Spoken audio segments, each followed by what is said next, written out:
Nah, Five Gospel itu dilarang sama pendeta untuk dibaca sama jemaatnya. Betul, Pak? Karena apa, Pak? Kenapa dilarang? Gini, Bu. Ini mohon maaf ya buat mantan pendeta ya. Di sini, Bu, ini ditelaah, juga diperiksa sampai ke manuskrip awalnya, juga sampai ke sejarah penulisannya, ya, siapa yang menulis segala macam. Iya. Akhirnya diketemukan atau dipercayailah bahwa yang disebut dengan perkataan Yesus di Bible ini itu ternyata cuma 18%, Bu. Shalom, salam sejahtera di dalam nama Tuhan Yesus. Berulang kali dan tidak bosan saya selalu mengatakan bahwa saya sangat menghormati pilihan iman seseorang. Tetapi kemudian jangan menjadi bodoh, memfitnah keyakinan orang lain. Seperti misalnya mengatakan Tuhannya orang Kristen 3, Tuhannya orang Kristen beranak, dan banyak hal lain lagi. Atau mencomot kitab suci agama lain dan kemudian menafsirkan secara salah menurut seleranya. Lebih baik fokuslah kepada keyakinan yang baru, bertumbuhlah dalam keyakinan Anda yang baru ketimbang mencampuri iman orang lain. Nah, dalam video tadi kita lihat perbincangan antara mu'alaf ini dengan seorang tamunya yang saya tidak tahu siapa dia. Nah, kemudian perbincangan itu mengarah sampai kepada satu kelompok yang bernama Jesus Seminar. Dengan karya kelompok ini adalah The Five Gospel. Nah, siapa Jesus Seminar? Secara tendensius mu'alaf ini mengatakan bahwa ini kitab yang berbahaya katanya. Kitab yang dilarang oleh pendeta-pendeta untuk dibaca oleh umatnya. Ya, tentu bisa ditebak karena khawatir nanti orang Kristen murtad. Ya, padahal tentu tidak demikian faktanya. Dan ini pentingnya kita belajar, pentingnya kita terus mengerti, mendalami iman kita, sehingga kita tidak disesatkan oleh bermacam-macam opini-opini di luar iman Kristen. Nah, tentu Anda harus tahu siapa dan apa Jesus Seminar. Jadi Jesus Seminar ini adalah kelompok studi yang digagas oleh seorang sarjana yang bernama Robert Fung. Jadi Robert Fung ini kemudian dengan rekan-rekan sepemikirannya membentuk satu kelompok studi yang mereka namakan Jesus Seminar. Apa tujuan dari studi ini? Mereka berusaha untuk menggali, menemukan, ya kan, Yesus yang historis, jadi historical Jesus. Apa makna dari istilah ini, Yesus yang historis? Maksudnya sebagai lawan dari Christ of Faith, Yesus iman. Yesus seperti yang diyakini oleh orang Kristen secara tradisional. Misalkan Yesus yang adalah Mesias ilahi, Yesus adalah Tuhan dan Allah. Itu keyakinan tentang Yesus yang diyakini oleh orang-orang Kristen secara tradisional sampai hari ini.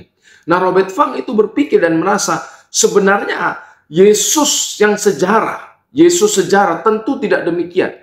Kitab-kitab Injil menurut asumsinya dia, kelompok ini, kitab-kitab Injil itu tidaklah menggambarkan sosok Yesus yang sejarah secara utuh, melainkan sudah mereka ulang sosok Yesus, dikultuskan melebihi sosok Yesus yang sejarah yang sebenarnya. Sehingga kemudian kelompok ini mulai membuat asumsi-asumsi berdasarkan penelitian mereka terhadap kitab Injil. Jadi di dalam kitab The Five Gospel ini, maksudnya 5 Injil, 4 Injil itu adalah Matius, Markus, Lukas, Yohanes. Injil yang kelima adalah Injil Thomas. Saya tidak akan membahas tentang Injil Thomas dalam video kali ini. Saya akan bahas dalam kesempatan lain. Tetapi keempat Injil itu mereka kemudian menganalisa. Mereka membuat asumsi sendiri. Mana yang merupakan perkataan Yesus, yang itu mereka mereka cetak dengan tinta merah. Jadi dalam Injil Matius, Markus, Lukas, Yohanes ada perkataan-perkataan yang dianggap perkataan Yesus. Jadi mereka membaginya menjadi 4 tingkatan. Yang pertama adalah dicetak dengan tinta merah. Tinta merah artinya itu Yesus memang mengatakannya. Sedangkan tinta pink atau merah muda mungkin saja Yesus mengatakan. Kemudian tinta abu-abu ya bisa iya Yesus mengatakan, tetapi juga bisa tidak. Tetapi kalau bercetak dengan tinta hitam, Yesus pasti tidak mengatakan. Itu hanya karangan dari orang-orang Kristen mula-mula. Jadi Anda bisa lihat di sini dalam Injil Matius, Markus, Lukas, Yohanes, mereka cetaknya secara berwarna-warni, tinta merah, tinta merah muda, tinta abu-abu, dan kemudian tinta hitam. Nah, apa asumsi mereka? Kita harus tahu ini. Apa yang mendasari mereka menyimpulkan demikian? Asumsi mendasar mereka adalah ketidakpercayaan terhadap hal-hal yang sifatnya adikodrati. Jadi mereka memang tidak percaya kepada hal-hal yang sifatnya supranatural. tentang intervensi Allah dalam pewahyuan kitab suci. Mereka tidak percaya hal-hal yang sifatnya adikodrati, saya katakan tadi, mujizat, kelahiran dari perawan, virgin birth, kelahiran Yesus dari seorang perawan. Mereka tolak itu. Yesus yang bermujizat. Jadi Yesus bukan seorang nabi eskatologis. Dia bukan sang firman yang menjadi manusia. Dia tidak datang dari atas. Yesus hanya seorang tokoh pembaharu, tokoh revolusioner, seorang bijak, seorang yang baik. Tetapi ia bukan Allah, ia bukan Tuhan. Ia manusia biasa. Ia hanya manusia biasa. Itulah yang menjadi asumsi teologis dari kelompok ini. Nah, tentu ini sesuatu yang tidak bisa dibenarkan.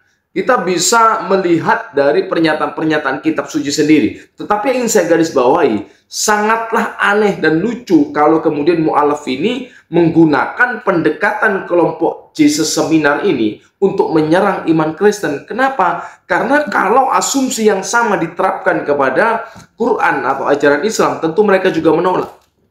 Sebab Quran mengakui virgin birth, kelahiran Yesus dari seorang perawan secara ajaib. Quran mengakui Yesus melakukan mujizat-mujizat yang luar biasa, itu diakui. Sedangkan kelompok Yesus Seminar, mereka tidak mengakui mujizat-mujizat itu hanya hayalan, hanya rekaan untuk mentokohkan, untuk mengkultuskan Yesus. Padahal Yesus tidak pernah melakukan demikian. Nah, bagaimana ini kalau begini? Sedangkan dalam Quran diakui Yesus melakukan mujizat, membangkitkan orang mati, menyembuhkan orang lumpuh. Yesus lahir dari seorang perawan, bahkan dikatakan ia kalimatullah, sang firman, diakui semua.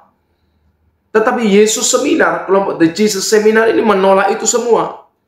Nah, karena itu sangat tidak fair kalau kemudian pendekatan atau asumsi teologis kelompok ini dipakai untuk menyerang iman Kristen, sedangkan itu bertentangan dengan ajaran Islam sendiri.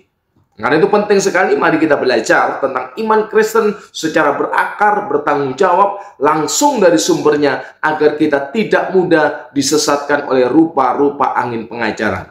Nah, penolakan kelompok Jesus Seminar ini terhadap hal-hal yang sifatnya adikodrati, tentu itu adalah urusan iman mereka sendiri. Sebab pada faktanya kita bisa melihat di alam, kita bisa melihat dalam peristiwa sejarah umat Allah, ada intervensi ilahi, ada pernyataan diri Allah yang sifatnya supranatural, dan itu dialami, dirasakan oleh umat Allah, dan itu tidak bisa dibantah. Bukan sekedar pengalaman psikologis saja, tetapi memang pengalaman aktual umat Allah bersama Tuhan yang hidup, bersama Yesus yang sudah bangkit dari kematian, yang sampai hari ini ia terus berkarya di tengah-tengah gerejanya. Bahkan ia berjanji, aku menyertai engkau sampai kesudahan alam. Belum lagi kalau kita mempelajari tentang bukti manuskrip perjanjian baru yang ditulis dari kesaksian saksi mata.